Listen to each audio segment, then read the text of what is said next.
What's going on, everybody? It's your boy BrianDaddy coming at you with another video. Today, I wanted to switch it up and actually talk about something that I've been doing, which I am pretty passionate about, which is professions. There is so much to talk about here, but I'm going to kind of just focus in on leatherworking for today. There has been a complete profession overhaul with Dragonflight. I might try and dissect that in a separate video, but today we're going to just focus on leatherworking.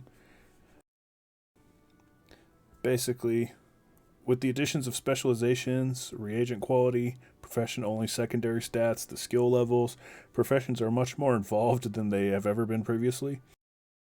With these changes to crafted gear in Dragonflight, leatherworking will be strong profession choice because you can craft so much profession equipment gear, as you can see there. What's that? 4, 5, 6, 7, 8 pieces of gear, and I don't even have all of them yet because there are better quality versions of each that I can craft later on. Leatherworking also allows you to craft feral hide drums, which is useful for both solo and group play. And additionally, leatherworking returns to its roots, allowing you to craft fierce armor kits, reinforced armor kits, which will allow players to augment their leg armor. So if you want to make a lot of gold, I would recommend crafting lots of armor kits. It won't be cheap. Specializing makes a huge difference. Since there's more freedom in choosing your own specialization path, there are also more opportunities to find your niche to make gold, especially early on in Dragonflight. Well, not every crafter is going to basically completely have every single tree maxed out. As you can see, I only have the male armor tree, and I haven't even maxed it out. I focused more so on the large male crafting and went and got everything in that tree, and now I'm actually going back to leatherworking discipline to kind of increase the craft of everything that I make. Leg armor and drums are consumables that traditionally sell pretty well and will certainly continue to do so in Dragonflight, so make sure you always stick to that.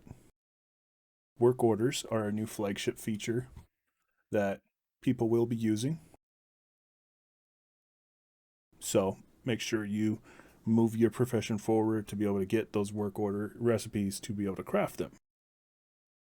Profession tools and accessories are likely to be constantly in high demand. The better the quality of your tools, the better your own crafts become. Leatherworking is able to craft for alchemy, herbalism, skinning, blacksmithing, jewel crafting, engineering, and leatherworking itself. So there's plenty of opportunity for a lot of profit. Things you can make with leatherworking. If this is your first time choosing leatherworking, you might be wondering what is it you'll actually be crafting. Primarily focused on leather and mail armor. It also allows the creation of weapons, profession equipment, toys, consumables, but sadly Dragonflight did not provide leatherworkers with a craftable mount. However, the complexity and depth of armor specs more than makes up for that.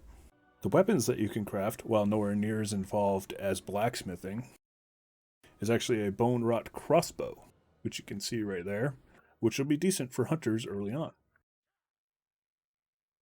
There will be a few opportunities to train Dragon Isles leatherworking, but you can find hide shaper Korus here in Thaldraken.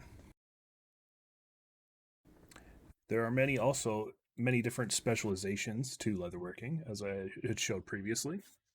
You have leatherworking discipline, which the specialization focuses on the improvements to crafting secondary skills.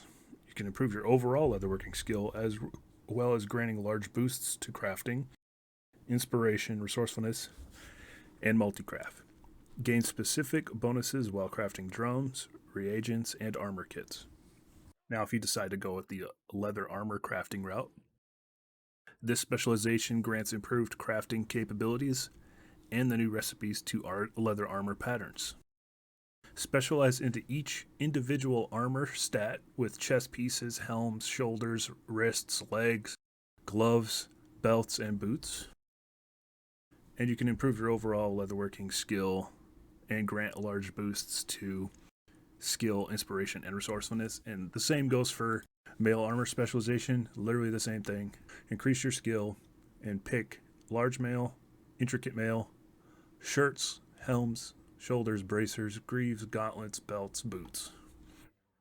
You have to specialize in each one depending on which one you want to craft, and that'll increase your skill when making that item. So if you see, I have points in shoulders and shirts.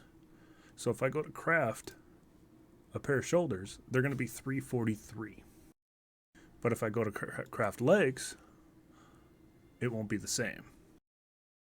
But since I have increased my skill so high now, you can see that. Now let's do the same thing here. Spalders, it's actually, I got a 222 skill. When we go to helmet, it goes down to 200. So you can see the drop there because I'm specialized in shoulders and not helmets. Also, the last specialization here, which is primordial leatherworking, focusing on higher end patterns. This specialization grants new recipes and bonuses to elemental, beast, and decayed patterns. You learn new patterns such as the Wither Rot Tome, which I'll show you here. It lets you hold this in your offhand. It's pretty good, dealing damage to spells and abilities with a small chance to inflict a rot on your target, and slowing their movement speed. I could see this being a good combination with a warlock, slowing their movement speed while you deal damage with your spells, like a PvP warlock kind of ability with a nice one-handed sword. There's also a lot of leatherworking reagents in Dragonflight, and these reagents are going to include your resilient leather at different qualities, your adamant scales at different qualities, your dense hides, and your lustrous scaled hides. There's also creature-specific reagents, such as this Kaka. Not even going to try and say that. But basically, you have to go out and skin and get a lot of different types of reagents to craft some of the higher level gear. Now for your tools and accessories, you're going to want to make a leatherworker's knife, a resilient smock, and a leatherworking tool set. The tool set is made by blacksmiths. Your smock is actually made by yourself as a leatherworker. And your knife is also made by blacksmiths. Overall, that is about everything in leatherworking that is new. To earn knowledge, you basically have to earn skill in leatherworking, and there's many other ways to get knowledge, which I will be covering in another video. But basically, as you're leveling your leatherworking, focus on crafting something for the first time. The first craft bonus is really nice. It'll get you artisan's metal. It will give you knowledge as well sometimes. So that is usually your best bet, is to always craft your first crafts. And I think that's it.